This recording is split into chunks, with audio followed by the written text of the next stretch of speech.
Nitrogen, phosphorus, potash അത് ധാരാളമായിട്ട് ഇതിൽ അടങ്ങിയിട്ടുണ്ട് കേട്ടോ. ഇതിങ്ങനെ പൊട്ടിച്ചു നോക്കുമ്പോൾ കണ്ടില്ലേ, ഒരു ടാലിൻ എന്ന് പറഞ്ഞിട്ടുള്ള ഒരു പശ ഇതിൽ അടങ്ങിയിട്ടുണ്ട്. അപ്പൊ നമ്മൾ മുറിച്ചിട്ട് കൊടുക്കുമ്പോൾ തണ്ടൊന്നും ഒഴിവാക്കേണ്ട ആവശ്യമില്ല കേട്ടോ. തണ്ടൊക്കെ ഇട്ട് കൊടുക്കുക, കാരണം തണ്ടിലൊക്കെ ഗുണങ്ങളുള്ളതാണ്.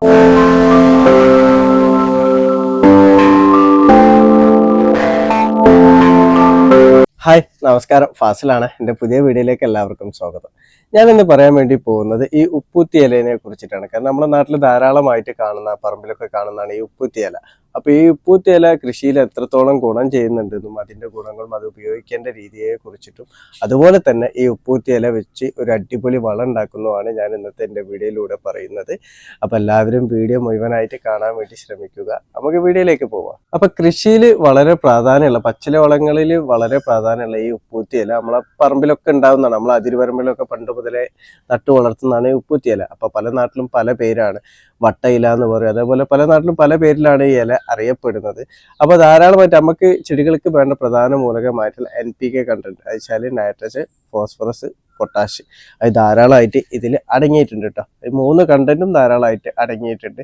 അത് മാത്രമല്ല, ഇതിൽ ധാരാളമായിട്ട് ജലാംശം അടങ്ങിയത് കൊണ്ട് നമ്മൾ ചെടികളെ ചുവട്ടിലൊക്കെ ഇട്ട് കൊടുത്തു കഴിഞ്ഞാൽ അത് പെട്ടെന്ന് തന്നെ അലിഞ്ഞ് വളമാവുന്നതാണ് കേട്ടോ. ഇപ്പോൾ ഉപ്പൂത്തിൻ്റെ ഇല നമ്മൾ പണ്ട് മുതലേ അറിയാം. ഇപ്പോൾ നമ്മൾ ആദ്യം ഇറച്ചി വാങ്ങുമ്പോഴൊക്കെ ഉപ്പൂത്തിൻ്റെ ഇലയിൽ പൊതിഞ്ഞിട്ട്, അതേപോലെ ഭക്ഷണമൊക്കെ കൊടുക്കുമ്പോഴൊക്കെ ഉപ്പൂത്തിൻ്റെ ഇലയിൽ പൊതിഞ്ഞിട്ട് കൊടുക്കും. കാരണം ധാരാളം ഔഷധ ഗുണം ഈ ഉപ്പൂത്തിൻ്റെ ഇലയിൽ ഉണ്ട് കേട്ടോ. ഇപ്പോൾ എനിക്ക് ഓർമ്മയുണ്ട്, എൻ്റെ വലിയപ്പൊക്കെ കൃഷി ചെയ്യുമ്പോൾ എൻ്റെ അമ്മയൊക്കെ കഞ്ഞി, അതേപോലെ ചമ്മന്തിയൊക്കെ ഈ ഉപ്പൂത്തിൻ്റെ ഇലയിൽ പൊതി, അതേപോലെ ചക്കപ്പുഴുക്ക്, പൂളൊക്കെ ഈ ഉപ്പൂത്തിൻ്റെ ഇലയിൽ പൊതിഞ്ഞിട്ടാണ് നമ്മൾ പാടത്തേക്ക് കഞ്ഞിയും ഇതായിട്ട് പോവല്. അപ്പൊ അന്ന് മുതലേ ഇത് നല്ല രീതിയിൽ ഉപയോഗിക്കുക. അതേപോലെ അന്നത്തെ കാലത്തൊക്കെ ഇറച്ചി വാങ്ങുമ്പോഴൊക്കെ ഉപ്പൂത്തിൻ്റെ ഇലയിൽ പൊതിഞ്ഞിട്ടൊക്കെ ആയിരുന്നു നമുക്ക് ഇറച്ചി കിട്ടിക്കൊണ്ടിരുന്നത്. അതേപോലെ തന്നെ കൃഷിക്കാര് വേനൽക്കാലമായി കഴിഞ്ഞാൽ തെങ്ങിനും കവുങ്ങിനൊക്കെ നമ്മൾ തട ഇടുമ്പോൾ കൃഷിക്കാർ കണ്ടിട്ടില്ല, വേനൽക്കാലത്ത് ഈ ഉപ്പൂത്തിൻ്റെ ഇല കൊണ്ടുപോയിട്ട് തടം തുറന്നിട്ട് അതിൽ ഇട്ട് കൊടുക്കുന്നത്. അതിന്റെ പ്രധാന ഉദ്ദേശം എന്താ വെച്ചാൽ മഴക്കാലത്ത് വരുന്ന രോഗങ്ങളും കീടശല്യങ്ങൾക്കൊക്കെ പ്രതിരോധിക്കാനുള്ള ശക്തി ചെടികൾക്ക് കിട്ടാൻ വേണ്ടിയിട്ടാണ് നമ്മളിത് മണ്ണിൽ ഇട്ട് കൊടുക്കുന്നത്. അപ്പൊ തെങ്ങിന് കവുങ്ങിനെന്ന് മാത്രമല്ല, എല്ലാതരം ചെടികൾക്കും നമുക്ക് ഈ ഇല പൊത ഇട്ട് കൊടുക്കാൻ വേണ്ടി പറ്റുന്നതാണ്. അതുപോലെ തന്നെ ഇതിങ്ങനെ പൊട്ടിച്ചു നോക്കുമ്പോൾ കണ്ടില്ലേ, ഒരു ടാലിൻ എന്ന് പറഞ്ഞിട്ടുള്ള ഒരു പശ ഇതിൽ അടങ്ങിയിട്ടുണ്ട്. അപ്പൊ ഈ പശ നമ്മൾ ഈ തെങ്ങിന് അതേപോലെ മാവിനൊക്കെ ഞാൻ ഇതിന്റെ മുന്നേ വീഡിയോയിൽ പറഞ്ഞിട്ടുണ്ട്. നമ്മൾ ഈ ചെന്നീരൊലിപ്പ് വരുമല്ലോ, ഇങ്ങനെ പൊട്ടി കീറിയിട്ട് ഒരു നീരൊലിക്കുന്നത്. അപ്പൊ അങ്ങനെ ചെന്നീരൊലിപ്പിനൊക്കെ നമ്മൾ ഫംഗസൈഡ് ഒക്കെ തേച്ച് കൊടുക്കുമല്ലോ.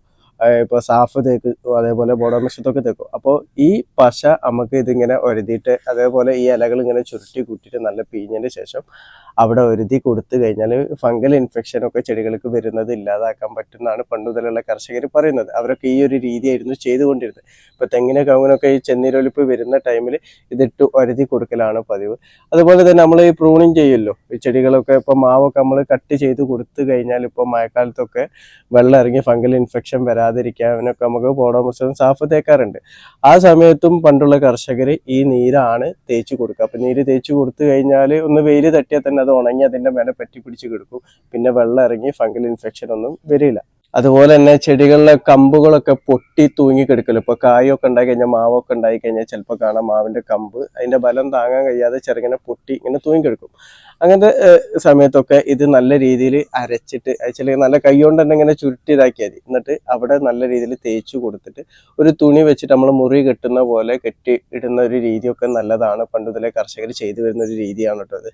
അതുപോലെ മറ്റൊരു ഉപയോഗം എന്ന് പറഞ്ഞാൽ നമ്മളെ ചെടികളിലൊക്കെ ഉറുമ്പ് ശല്യം വരുമല്ലോ. അപ്പൊ ഈ ഉറുമ്പ് ശല്യം വരുമ്പോൾ പണ്ട് മുതലേ കർഷകർ ചെയ്യുന്ന ഒരു രീതിയാണ് ഇത് വെട്ടി നുറുക്കിയിട്ട്, ചിലകളൊക്കെ വെട്ടി നുറുക്കിയിട്ട് ചെടികളെ ചുവട്ടിൽ ഇട്ട് കൊടുക്കുക. അപ്പൊ അങ്ങനെ ഇട്ട് കൊടുത്താൽ ഉറുമ്പ് ശല്യം വരില്ല എന്നാണ് പറയുന്നത്.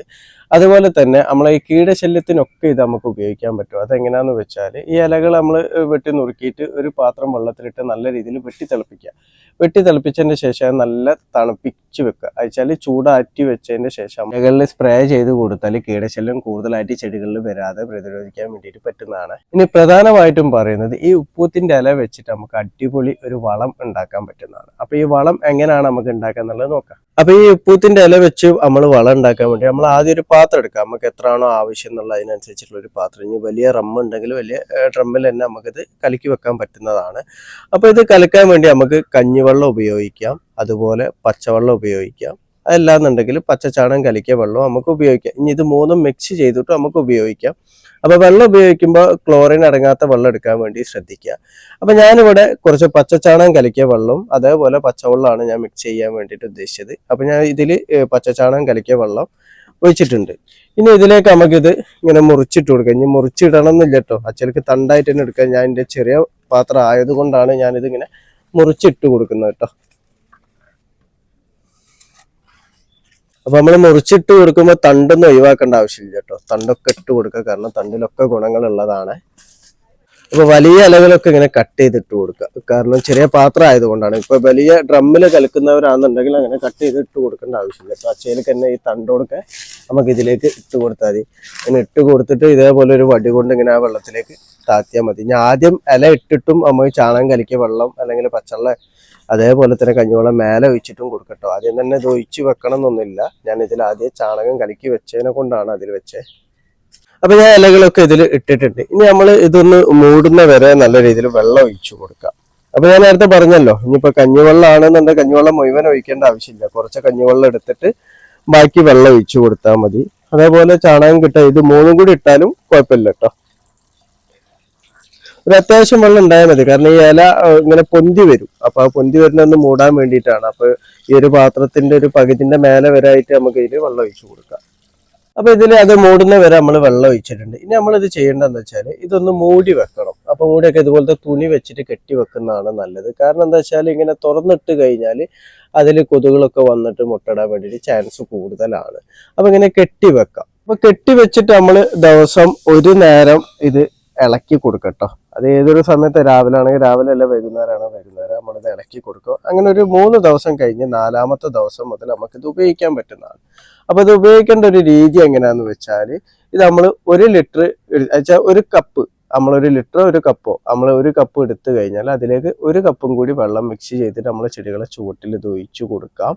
ഇനി നമ്മളിത് പുളിപ്പിക്കാൻ വേണ്ടി ഫുള്ളായിട്ട് കഞ്ഞിവെള്ളം മാത്രം ഒഴിച്ചിട്ടാണ് നമ്മൾ റെഡിയാക്കിയെന്നുണ്ടെങ്കിൽ അതിലേക്ക് നമ്മളൊരു 4-5 കപ്പ് വെള്ളം മിക്സ് ചെയ്യണം. 4-5 കപ്പ് വെള്ളം മിക്സ് ചെയ്തിട്ടാണ് നമ്മൾ ചെടികളെ ചുവട്ടിൽ ഒഴിച്ചു കൊടുക്കേണ്ടത്. അപ്പൊ നമ്മൾ കഞ്ഞിവെള്ളം ഒഴിക്കാതെ ചാണകം വെച്ചിട്ടോ, ചാണകം കലക്കിയ വെള്ളം വെച്ചിട്ടോ അല്ലെങ്കിൽ പച്ചവെള്ളം ഒഴിച്ചിട്ടാണ് നമ്മൾ ഈ വളം ഉണ്ടാക്കിയെന്നുണ്ടെങ്കിൽ നമുക്ക് ഇത് ഡെയിലി ചെടികളെ ചുവട്ടിൽ ഒഴിച്ചു കൊടുക്കാൻ പറ്റുന്നതാണ്.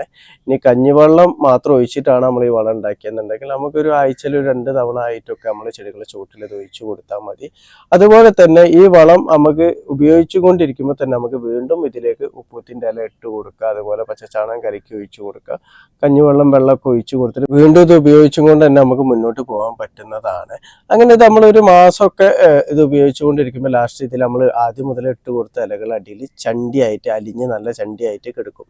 അപ്പൊ ഈ ചണ്ടി എടുത്തിട്ട് നമുക്ക് വാഴന്റെ ചോട്ടിലോ അതേപോലെ തെങ്ങിന്റെ ചോട്ടിലോ ഒക്കെ നമുക്ക് ഇട്ട് കൊടുക്കാൻ പറ്റുന്നതുമാണ്. അപ്പൊ ധാരാളമായിട്ട് ഫോസ്ഫറസും പൊട്ടാഷ്യം അതേപോലെ നൈട്രജനും അടങ്ങിയിട്ടുള്ള ഈ വളം നമ്മളെ കായ്ക്കാനും അതേപോലെ പൂക്കാനും പ്രായമായ ചെടികൾക്കൊക്കെ ചുവട്ടിൽ ഒഴിച്ചു കൊടുക്കുന്നത് നല്ലതാണ്, നല്ല രീതിയിൽ കായ്ഫലം കിട്ടാൻ വേണ്ടിയിട്ട്. അപ്പൊ ഇതുപോലെ കൃഷിക്ക് വളരെ ഗുണം ചെയ്യുന്ന വളങ്ങൾ അടങ്ങിയിട്ടുള്ള പച്ചിലകൾ ധാരാളം നമ്മളെ പറമ്പിലൊക്കെ ഉണ്ടാവും. അപ്പൊ പണ്ട് മുതലുള്ള കർഷകരും അതേപോലെ നമ്മളെ കാരണവന്മാരൊക്കെ ഇത് നട്ടുപിടിപ്പിച്ച് തന്നെ ഈ ഒരു ഗുണത്തിനൊക്കെ വേണ്ടിയിട്ടാണ് കേട്ടോ. അപ്പൊ ഇനി വരും തലമുറക്കും നമുക്ക് ഈ കൃഷിയിൽ വളരെ ഗുണം ചെയ്യുന്ന ഈ പച്ചിലകളൊക്കെ നമുക്കും ഇപ്പൊ വീട്ടിൽ പറമ്പൊക്കെ ഉള്ളവരാണെന്നുണ്ടെങ്കിൽ അതിലൊക്കെ ഇതുപോലെ ഉപ്പൂത്തിന്റെ ചെടികളൊക്കെ നട്ടുപിടിപ്പിക്കാൻ വേണ്ടിയിട്ട് ശ്രദ്ധിക്കുക. അതേപോലെ സീമക്കൊന്ന, അതിന്റെ മുന്നേ വീഡിയോയിലൊക്കെ ഞാൻ പറഞ്ഞിട്ടുണ്ട്, സീമക്കൊന്നൊക്കെ ധാരാളം നൈട്രജൻ കണ്ടന്റ് അടങ്ങിയിട്ടുള്ള പച്ചിലകളാണ്. അപ്പോൾ ഇതൊക്കെ നട്ടുപിടിപ്പിച്ച് കഴിഞ്ഞാൽ നമുക്ക് ഇനി ഭാവിയിലൊക്കെ നമ്മൾ കൃഷി ചെയ്യുമ്പോൾ ഈ രാസവളങ്ങൾ മാത്രം ഇട്ട് കൊടുക്കണം. കാരണം NPK കണ്ടന്റ് ധാരാളം അടങ്ങിയിട്ടുള്ള പച്ചില വളങ്ങൾ നമ്മളെ നാട്ടിൽ തന്നെ ഒരുപാടുണ്ട്. ഇപ്പൊ ഏത് തരം പച്ചിലകളാണെന്നുണ്ടെങ്കിലും അതിലൊക്കെ വളങ്ങളുണ്ട്. അപ്പൊ ഏത് തരം പച്ചിലകളും നമ്മൾ ചെടികൾക്ക് ചുവട്ടിൽ സ്ലറി ആക്കിയിട്ടോ അതേപോലെ തന്നെ ചുവട്ടിലായിട്ട് നമുക്ക് ഇട്ട് കൊടുക്കാൻ പറ്റുന്നതാണ്. അപ്പൊ എല്ലാവരും ഈ കാര്യങ്ങൾ ശ്രദ്ധിക്കുക. അപ്പൊ എൻ്റെ വീഡിയോ ഇഷ്ടപ്പെട്ട ലൈക്ക് ചെയ്യുക. താങ്ക്